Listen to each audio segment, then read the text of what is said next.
And I think to myself, what a wonderful world.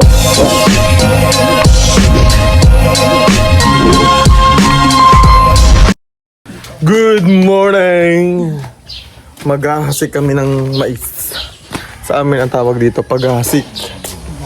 Or sa Tagalog talaga. Pero Tagalog naman yung hasik eh. Yun lang yung term namin, paghahasik. Pero sa iba, syempre, tinatawag itong pagtatanim ng mais. Magbota ako? Kasi maputik na. Magbota tayo kasi lakas ng ulan kagabi. Kasi baka itong tsinelas ko lumubog. Ayan, so hanap tayong bota. Kasama ko si Junjun Vlogs, Junjun TV. Ayan. Asan ang bota nyo? So ang itatanim namin ay Purple yan.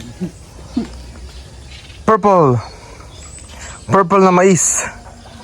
Ayan, so nung bata po ako, lagi akong kasama ng tatay ko at ng mga tiyuhin ko pagtatanim ng mais.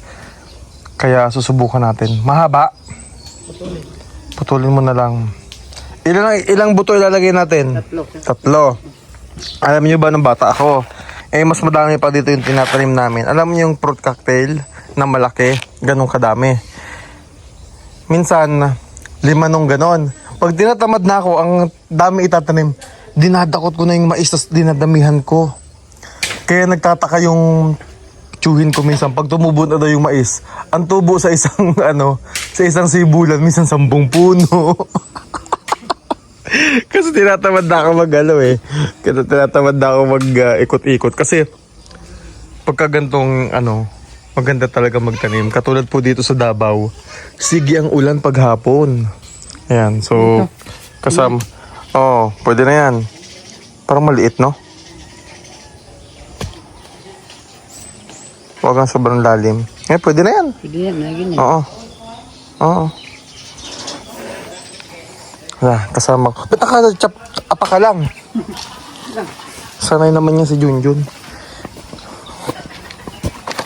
Let's go. Magtatanim na tayo ng mais. Ito lang yung mulaki. Mulaki dito. Oo, lalaki pa yan. Oo, yung bunga na. Wow, may bunga na yung talong.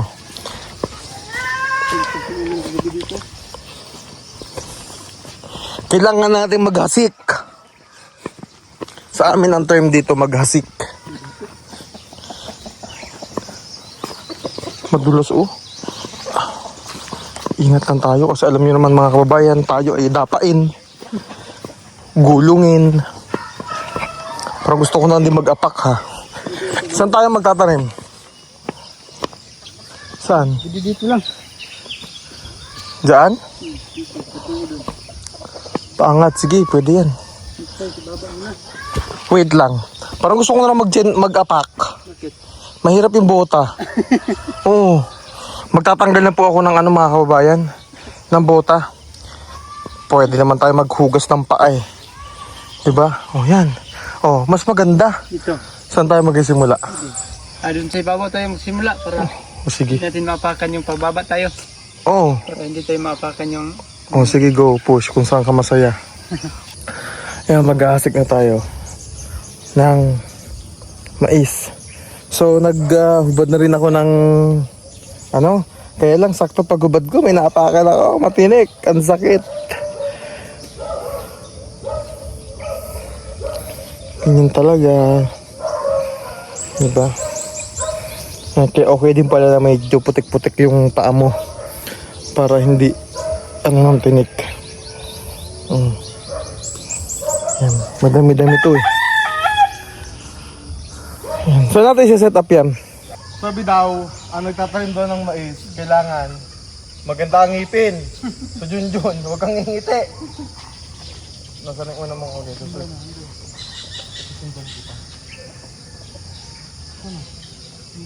nakapagano ka na pala.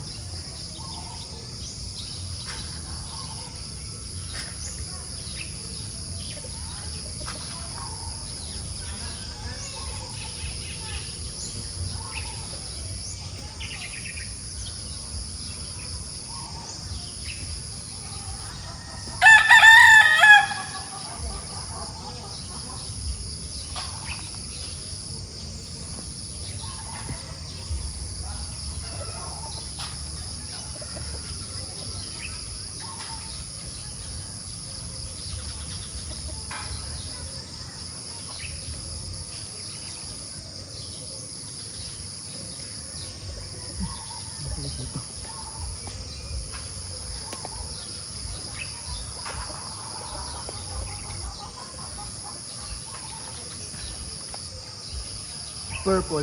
Ito yung natikman naming mais dun sa ano eh. Sobrang sarap. Bundok? Oo. Iba yung lasa. Iba yung lasa ng mais nito. Lasang pinasa. Oo. Hugot na kapatid ah.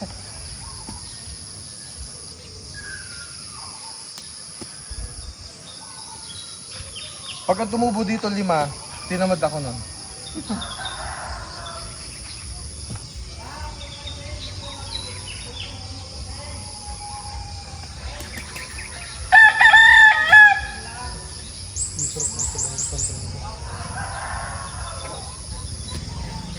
Di ba sobrang lalim na iba?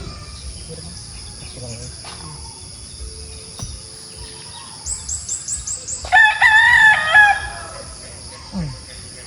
Mga ilang months to? 3. Dalawa, ano na? Kapag ano na tayo? Pero ilang linggo to bago tumubo? Gano'n? Kapag hindi to tumubo, ito tubo yun.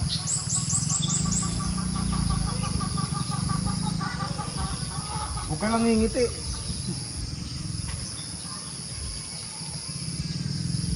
Tubod ka, yung ibang maliliit, pinagawa ko ako. Kasi baka, sumibol ka.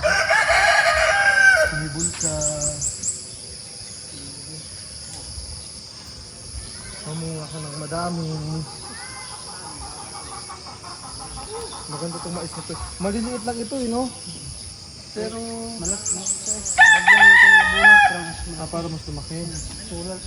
Kaya lang alam niyo yung ano nito, yung kulay niya talaga. Pag kinain nyo, ay grabe. Hindi agad matanggal sa balat.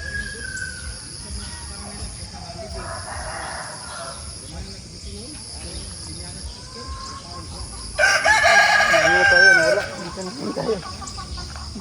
Silang. Oo, wag din natin masyadong dikitan itong ano. Ito yun, oh.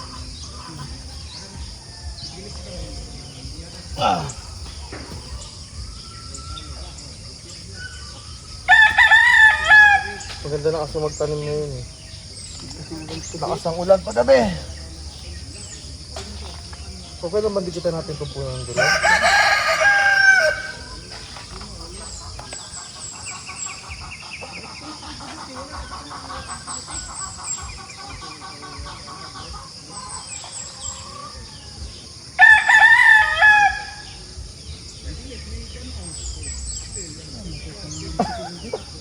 Yan yun. Yan yun, oh, yan yun. Oh. Naliligaw na kami sa ginagawa namin. Hindi na namin saan mo bunta?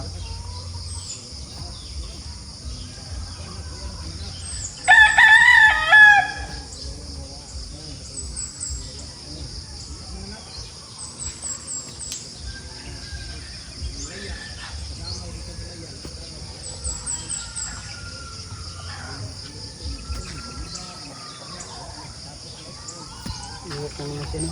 Maria si Bernarda. Kuha na natin sa mamay ng bahay.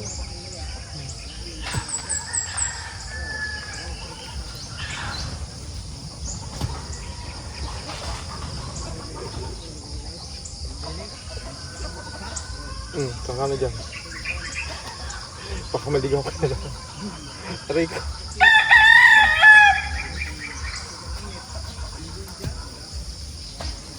Sabi nila, pag depende daw ang tubo ng mais, sa ganda daw ng ngipin.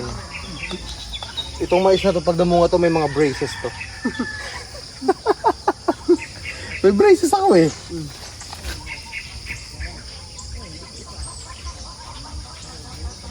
Ay, ano kayo? Ngayon, yung Makati, ay Makati ni kanina. Gulo. Makapal na yung putik sa ano ko. Makakaabot pa ito hanggang baba. Ang dami rin ito. Sana lang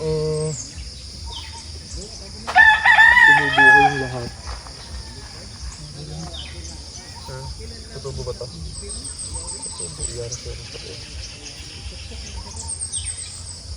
Ayan, sa pawis tayo mga kabayan. marami rin tayong natanim. Malawak na pababa doon. Tapos pumunta pa kami doon sa dulo. Ayan si Gerald. Yan. Let's go. Hindi pa tapos yung pagtatanim namin. Masakit na kasi yung kamay ni Junjun. Gawa ng ang ginamit namin pang tusok sa lupa ay kawayan. So madulas, masakit na daw yung kanyang kamay. So hahanap siya ng ibang pang tusok sa lupa. Pero ang laki na nung area na nataniman namin. At sana lahat ay mamunga, no? Kasi mga purple na mais. Masarap yan eh. Yung ganyan klaseng mais. Dahil nakatikin kami nung pumunta kami dun sa baba ng Sitio Cabalantian. Let's go. Hindi na ako nagbota. Bit-bit ko na yung bota. Okay. Mahirap itong bota. Si Gerald. Aray ko. Aray.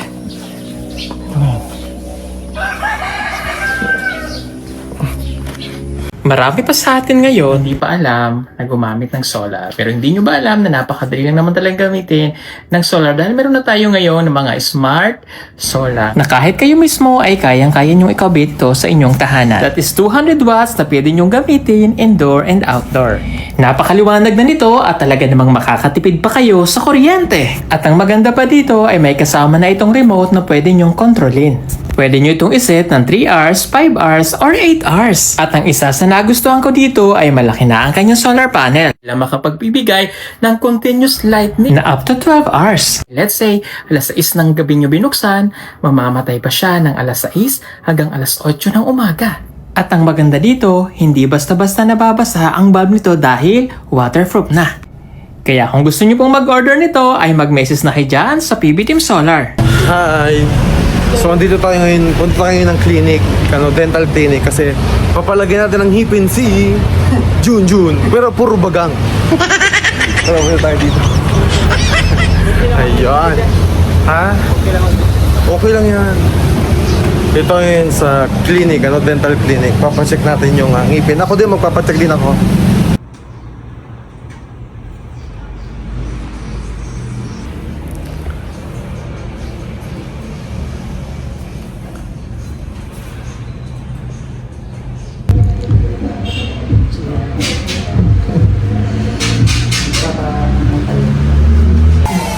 Ano sabi? Mag-rest daw lang. Hindi na sa parang mag-rest. Asa?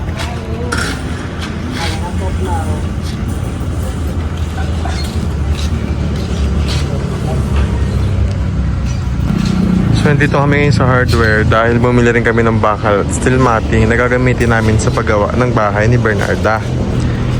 Si Junjun, hindi siya pwedeng magbuhat dahil Binunutan ng ngipin. Wala na po siyang ngipit. Kasi kailangan niya para ano siya ng pustiso. Pero yung baba mo na sukatan na, di ba? Okay na. Yung taas na lang kasi nga binunutan siya. So 3 to 5 days, magme-message sa kanya. So dumaan na rin kami ng bakal. So hindi pwede sakyan, mahaba eh. Kaya kumuha kami ng tricycle. Alright. Gagawa natin ng bahay si Bernarda. Ayan, so mga kabayan. So dito, lalagyan natin dito ng bahay si Bernarda. Siyempre, lalagyan din natin yan ng bubong. Ano? Para naman mas maayos siya dyan.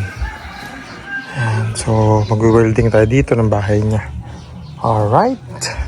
So dito tayo gagawa ng magiging bahay ni Bernarda. At katulong ko ngayon si Melvin. Kasi si Junjun ay bagong bunot yung ngipin dahil papupusisuhan natin siya. Kaya mababal siyang magbuhat, magtrabaho. So ako ang mag-welding or pwede rin akong tulungan ni Melvin. So simulan natin. Para to kay Bernarda. So ang reason kung bakit natin ilalagyan siya ng pinakabahay ay para din hindi na siya yung makapunta-punta sa mga madudumi na area, halimbawa maputik, ganyan. And yun din kasing mga sugat-sugat ni Bernarda ay pwede rin makahawa sa ibang aso. So para maano natin siya, ma-isolate natin siya at para mas mabilis din siyang gumaling. So gagawa tayo ng pinakabahay niya dito.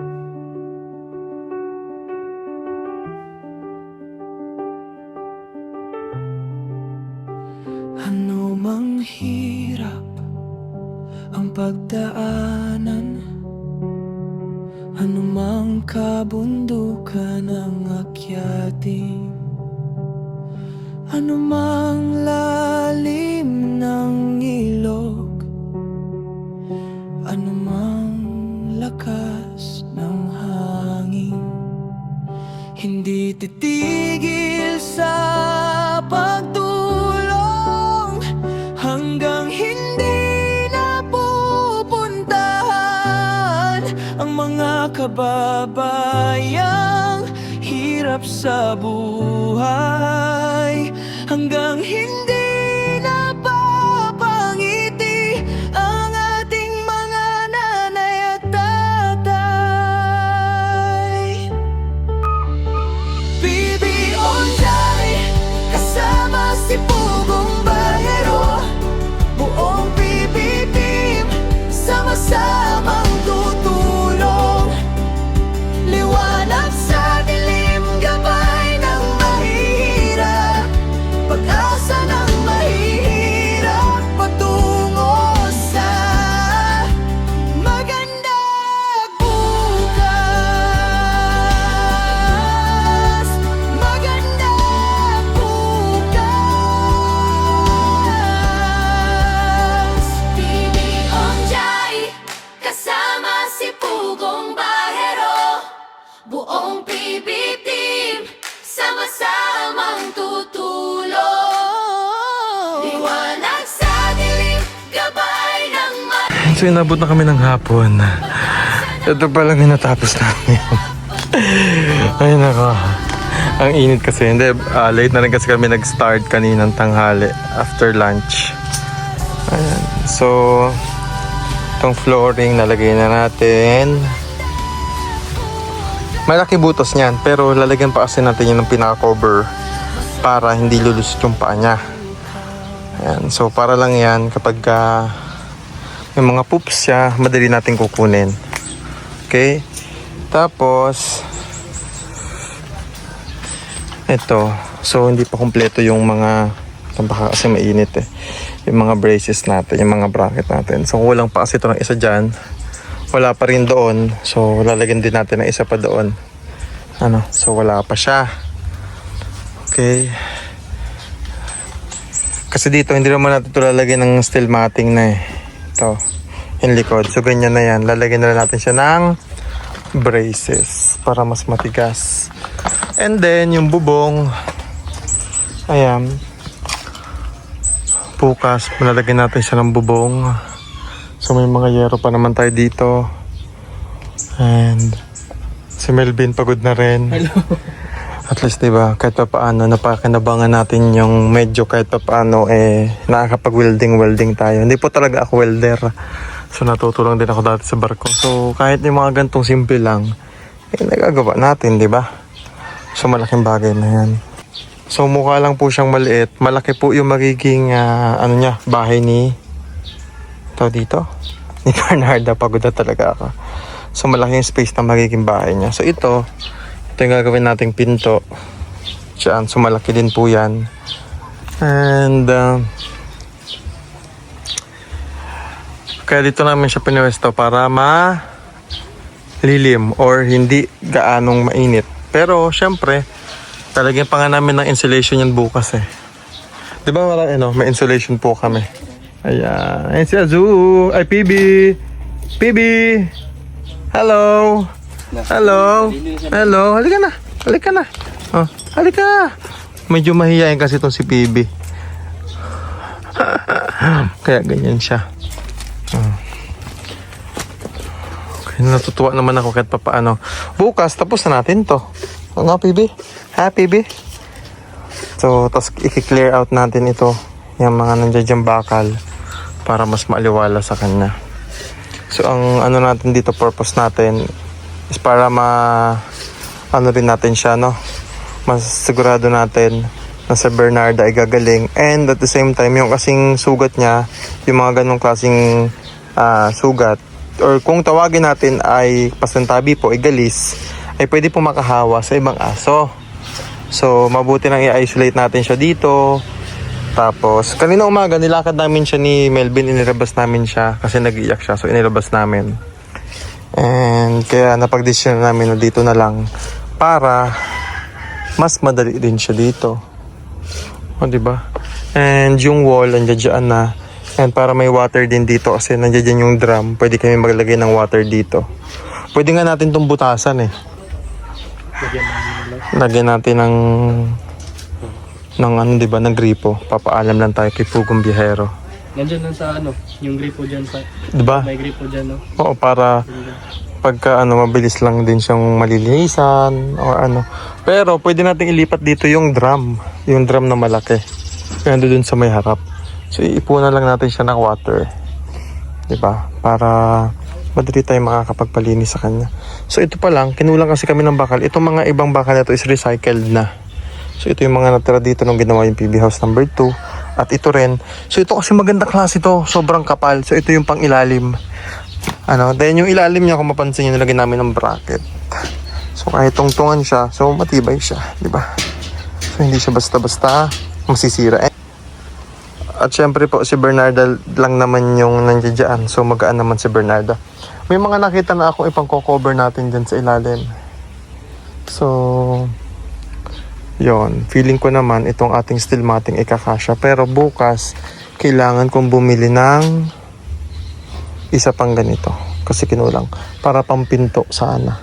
Pero titingnan natin kung ano yung pwede nating ma-recycle dito sa mga bakal na to. Para hindi na tayo bumili. Kasi kailangan ko po ng gagawing pinto. Sa yero naman, ang dami pang yero dito. Lampas pa nga. So medyo lalakihan natin yung yero. Gusto ko kasi ilampas dito eh. Ng konti. So ilalampas ko siya dito para hindi siya basta-basta mauulanan. Kapag naulan, so para din yung sikat ng araw kung sakali man. Pero dito kasi mabilis lang kasi ito yung sikat ng araw. Tapos pag ganun lang, pagdating dito wala nang init. Natatakloban na po ng bahay. Kaya maganda yung pwesto niya dito. Diba? So bukas, hopefully matapos namin to. Grabe, hindi ko rin ma-imagine na magawa namin to ni Melvin. Diba? Kaysa bibili kami. So mas okay na may nabibili kasi. Kaya lang medyo malayo. Saka syempre mas okay yung ganito na ikaw yung gagawa, diba? Para mas ma-feel mo talaga. Kasi gift mo yan kay Bernarda. Diba? So hindi natin siya tatawaging kulungan. Ito itatawagin nating bahay. Bahay ni Bernarda. Pipinturahan pa po namin yan. Kasi hindi naman natin siya talaga ikukulong eh. Para lang talaga gumaling siya. Diba, pang isolate. Malay nyo, pag may mga iba pang aso tayo makita na pwede rin natin kupkupin at mangyari din yung ganito, meron na tayong bahay na pwedeng paglagyan pag gumaling na si Bernarda. Hayon, ang itsura, basang-basa, pawis na pawis. Dahil, syempre, nag-welding nga tayo. Amoy bakal na tayo. Pero ganyan talaga. At tinan nyo, kaya gusto ko dito sa area na to, malamig. Diba? So, dito yung isang garahe. So, malamig talaga. Yun lamang po at maraming salamat. Bye! Parang nangitim ako. Mga usok ata. Bye-bye!